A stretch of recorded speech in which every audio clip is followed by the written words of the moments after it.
Hello అందరికీ welcome to our channel. ఇది నా first voice over vlog. I hope అందరికీ నచ్చుతుందని నేను కోరుకుంటున్నాను. స్టార్టింగ్ నుంచి ఎండ్ వరకు స్కిప్ చేయకుండా చూడండి. అలాగే మాకు మీ సపోర్ట్ కూడా చాలా అవసరం. అందరికీ హనుమాన్ జయంతి శుభాకాంక్షలు. హనుమాన్ జయంతి ఎప్పుడు జరుపుకుంటారంటే ప్రతి సంవత్సరం చైత్ర మాసంలో పౌర్ణమి రోజున జరుపుకుంటారు. ముఖ్యంగా హైదరాబాద్లో బాగా సెలబ్రేట్ చేస్తారు హనుమాన్ జయంతి శోభయాత్ర.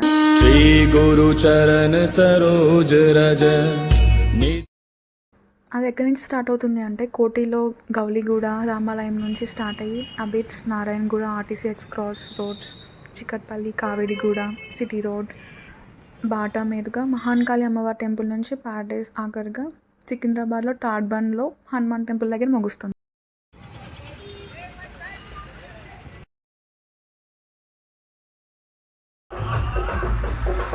మార్నింగ్ 11:30కి రామాలయంలో ప్రధాన అర్చకులు హనుమాన్ చాలీసా పఠించి ఉత్సవ విగ్రహానికి పూజలు చేసి శంకరావంతో హనుమాన్ శోభయాత్ర అనేది స్టార్ట్ అవుతుంది.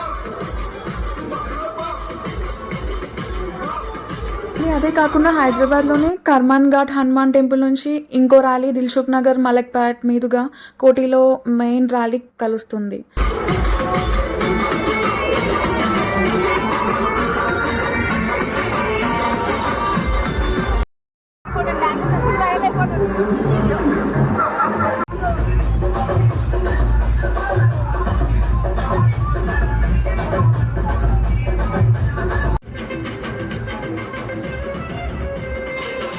ఫుల్ సెక్యూరిటీ ఉంటుంది. చాలామంది ఒక 8,000 మెంబర్స్ పోలీసెస్తో ఫుల్ సెక్యూరిటీ ఉంటుంది. ఎందుకంటే ఎలాంటి ఇబ్బందులు భక్తులకి ఎలాంటి ఇబ్బందులు అయ్యి ర్యాలీలో ఎవరికి జరగకుండా సెక్యూరిటీ ఫుల్ ఉంటుంది.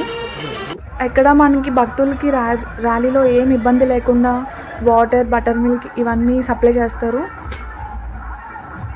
నేను మా హస్బెండ్ ఈవినింగ్ వెళ్ళాము, సరదాగా చూద్దాము యాత్రని చూద్దాము అని చెప్పి ఈవినింగ్ వెళ్ళాము. మేము అక్కడ చాలా బాగా జరిగింది యాత్ర.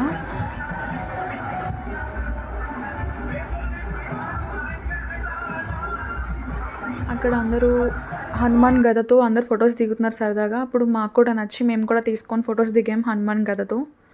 చాలా బాగా అనిపించింది. ఇంకా అక్కడ అందరూ చిన్న చిన్న పిల్లలేంటి పెద్దవాళ్ళతో చిన్నపిల్లలతో సంబంధం లేకుండా అందరూ మంచిగా ఉత్సాహంగా అందరూ పాటలు పాడుకుంటూ డ్యాన్స్లు వేసుకుంటూ సరదాగా చిన్నపిల్లలు అయితే జెండాలు పట్టుకొని హనుమాన్వి జెండాలు పట్టుకొని జెండాలు ఫ్లాగ్స్ ఊపుతూ అక్కడ చిన్న పెద్ద తేడా లేకుండా అందరూ ఫ్లాగ్స్ పట్టుకొని ఫ్లాగ్స్ని ఊపుతూ సరదాగా ఉత్సాహంగా ఉల్లాసంగా అందరూ నడుచుకుంటూ యాత్రని కొనసాగిస్తున్నారు. అండ్ నేను మా హస్బెండ్ చూసి మేము చాలా హ్యాపీగా ఫీల్ అయ్యాము. యాత్ర అయితే చాలా బాగుంది.